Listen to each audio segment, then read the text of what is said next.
Seja bem-vindo ao canal do Sem Perfil. Eu tinha selecionado este assunto aqui para falar, mas aconteceu tanta coisa aí no final de semana que eu vou falar de mais alguns assuntos. De antemão, eu já vou indicando mais uma vez o canal do Peter, o canal Ancapso. Eu não sou Ancap, mas eu gosto muito da cobertura que ele faz dos assuntos, e ele cobriu todos os assuntos que eu gostaria de falar, né? Então eu vou falar aqui o meu ponto de vista e, se você quiser mais detalhadamente, vá ao conteúdo dele, que é muito bom. Ele não é um cara de extrema direita e nem de extrema esquerda. Ele não é nem um Terça Livre e nem um ICL News ou um Brasil 247. Ele pende para o lado direito, né? E por isso que a gente indica, porque ele é um cara inteligente, né? Se ele pendesse para o lado esquerdo, sendo um cara burro, totalmente ideologizado, a gente não indicaria, né? Mas ele é um cara inteligente, faz um bom conteúdo, tá? Apesar de eu não concordar com tudo que ele fala. Porém, nesse caso aqui, ele mandou bem. É o vídeo dele que tem o seguinte título: Dino inventa decisão absurda e suspende o equilíbrio fiscal. Esse é o Ancapso e nós vamos falar da facada mortal que o Flávio Dino deu na economia brasileira, na credibilidade das instituições no Brasil. O Flávio Dino simplesmente decretou o fim do arcabouço fiscal brasileiro. Não precisa mais economizar o Lula, porque existem emergências e, segundo o Flávio Dino, se existe uma emergência, a gente pode gastar demais e pronto. Exatamente. O arcabouço fiscal, que já era uma fábula, o arcabouço fiscal, né, que era uma fábula, a gente já sabia disso, eles não iriam cumprir mesmo. Agora, como se verificou que não tem como cumprir, porque eles gastam muito mais do que pretendiam gastar, né, a fatura custa caro, colocar o jabuti no alto da árvore custa caro e a fatura precisa ser paga. Então o dinheiro está faltando e eles estão passando a mão aí, já estão fazendo pedaladas fiscais, já tivemos problemas na Eletrobras. Então tem que passar a mão no dinheiro e mesmo assim não fecha a conta. Então o que fazer? Vamos pedir para o nosso ministro, que era do nosso governo até esses dias, né? Então temos um político no Supremo, que deveria ser um tribunal jurídico e é um tribunal que está cada dia mais político. Ele vai lá e resolve o problema, então não precisa mais cumprir o arcabouço fiscal, não precisamos mais de responsabilidade fiscal, podemos torrar à vontade e você passar um cheque em branco para um governo gastador gastar à vontade, você sabe o que vai acontecer. Né? Você sabe, a economia vai para o buraco muito mais rápido. Nós só saímos de uma hiperinflação lá há 40 anos atrás por causa de responsabilidade fiscal. Quer ver? Vamos ouvir aqui mais um pouquinho. E pronto, acabou, né? Ou seja, a gente não voltou só 20 anos para o passado, para o governo Lula 1, não. A gente voltou 40 anos para o passado, para a época antes da responsabilidade fiscal no Brasil. Exatamente. Nós só saímos do buraco porque adotamos uma política de responsabilidade fiscal que agora está abolida. E quando você dá cheque em branco para esse pessoal corrupto e gastador, eles gastam e vão torrar como se não houvesse amanhã. Depois a gente paga a conta, as nossas futuras gerações que fiquem com a conta. Depois dê uma olhada lá, isso vai afastar investimento externo, isso vai causar inflação. Não duvido nada que a gente chegue mais rápido do que já chegaríamos numa hiperinflação. Como o Paulo Guedes previu, se esses caras entrarem em 1 ano e meio, em 6 meses Argentina e 1 ano e meio Venezuela. A Argentina está saindo do buraco e nós já passamos a Venezuela em vários indicadores, tá bom? Então isso aqui é muito grave. Quer ver o quanto é grave? Dê uma olhada no final do conteúdo do Peter, que é muito bom. Uma outra coisa muito grave que aconteceu, e o Peter já fez a cobertura, é que o Donald Trump, o candidato republicano, sofreu mais um atentado. Putz grila, mais um. Tentaram matar o cara de novo lá no campo de golfe. E aí tem uma coisa interessante, né? Ele mostra que como a imprensa é desonesta e tenta humanizar o cara que tentou fazer um homicídio. Quer dizer, o homicida é humanizado enquanto eles desumanizam a vítima. Então olha aqui ó, a manchete da CNN. Um pai amoroso, atencioso, honesto e trabalhador. Quem é o homem que tentou matar Donald Trump?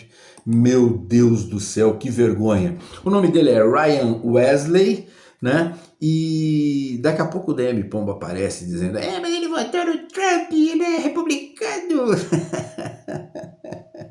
Como se isso fizesse diferença, né? Como se isso fizesse alguma diferença. E o grande problema é o que vai ser demonstrado aqui no vídeo, que é o seguinte: O Trump foi até aquele local e não era uma visita que estava na agenda oficial.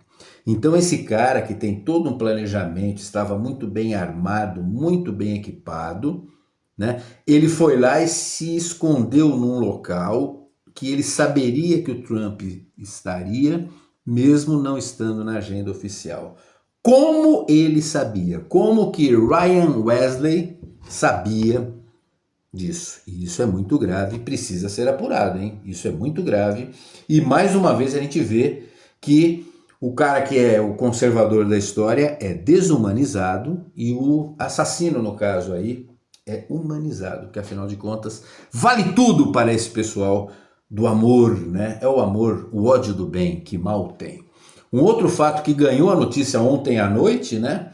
Foi esse daqui, a agressão covarde feita de Datena contra Pablo Marçal. Esqueça aí da linha ideológica de cada um, o problema é o seguinte: eu não assisto aos debates porque eu não gosto do nível. É pura quinta série ali, é um ofendendo o outro, um agredindo moralmente o outro. Isso é a regra do jogo, nós sabemos disso. O debate, não só esse, como todos os demais, né? Eles são do nível da minha área de comentários. É quinta série, é um xingando o outro, um ofendendo o outro. Tudo bem, tá tudo dentro do que nós sabemos que é a regra do jogo. Só que isso aqui não tá na regra do jogo, não. Isso não tá, não.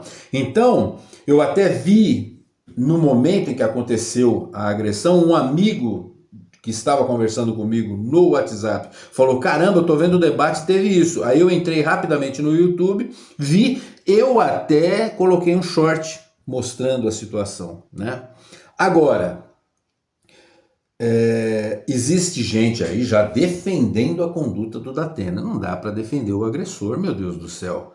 Poxa vida, mais uma vez nós vamos humanizar. Então estão falando, mas ele foi ofendido moralmente. Bom, mas ele começou. Hoje pela manhã eu vi um cara que fez os cortes dos momentos apropriados e mostrou que a agressão, inclusive, partiu, a ofensa moral partiu no caso do Datena. O Datena fez uma ofensa ao Marçal, um ataque moral, dizendo que ele era ligado ao PCC, que ele era criminoso e tal. O Marçal não partiu para cima dele com uma cadeira, se partisse perderia a razão, mas o Marçal pegou e falou: olha, eu nem ia muito no embate com você porque é natural, né? Não é o cara que ele precisa brigar, ele está disputando a eleição contra Boulos e Nunes.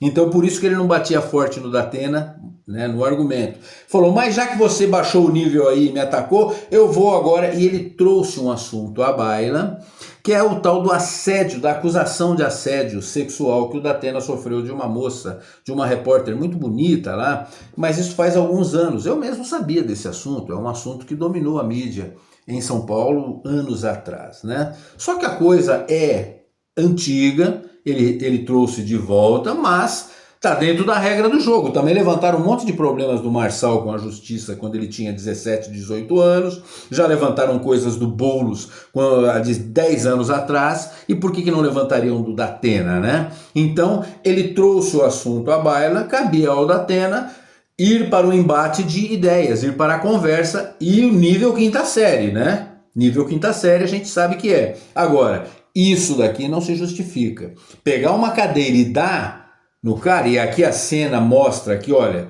poderia ter sido muito mais grave. Imagina se isso pega na cabeça, na têmpora do cara, né?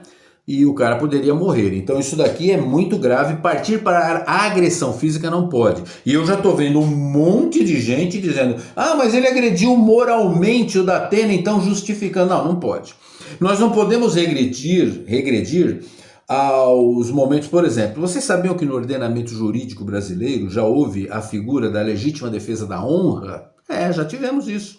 Então o cara pegava a mulher com outro homem, né? Ele pegava a esposa com outro homem, ele era mais até do que um direito, era praticamente um dever, era a inexigibilidade de conduta diversa. Ele era praticamente obrigado pela moral social a lavar a honra com sangue, ele precisava matar os dois. Isso está totalmente errado. Ainda bem que evoluímos, que saímos dessa barbárie e hoje o cara tem outros caminhos que ele tem que seguir, né? Mas nós passamos essa fase da barbárie, da agressão física para a pessoa. Não, não pode. Então quem agrediu fisicamente perdeu totalmente a razão. Então não podemos humanizar a atitude do Datena e desumanizar. O que o Marçal fez com o Datena é o que todos fazem um com os outros ali. Eles ficam se atacando mutuamente.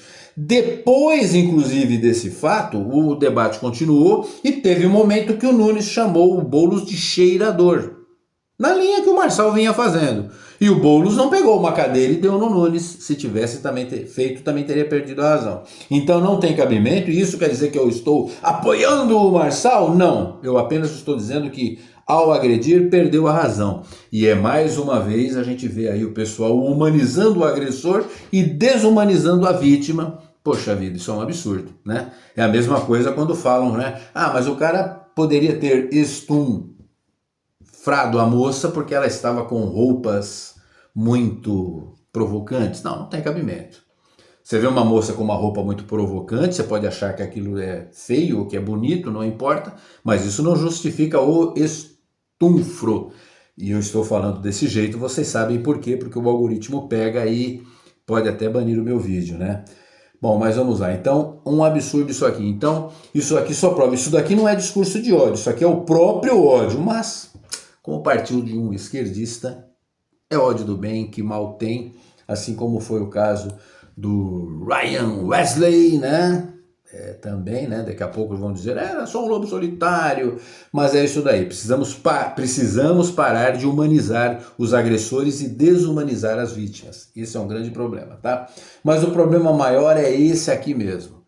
É essa medida do STF que, mais uma vez, interfere, né? Para que tem Congresso se eles podem fazer tudo, né? Na jogadinha PT, STF, e vão destruir a economia. Isso daqui não tem cabimento. Isso aqui foi uma medida terrível para o Brasil e durma com um barulho desse, né?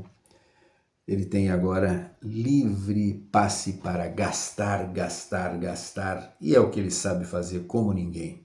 Vai pagar a conta de ter sido colocado em cima da árvore e a fatura vai custar caro, a gente sabe disso, tá bom? Isso daí. Aguardem os próximos conteúdos do canal Sem Perfil.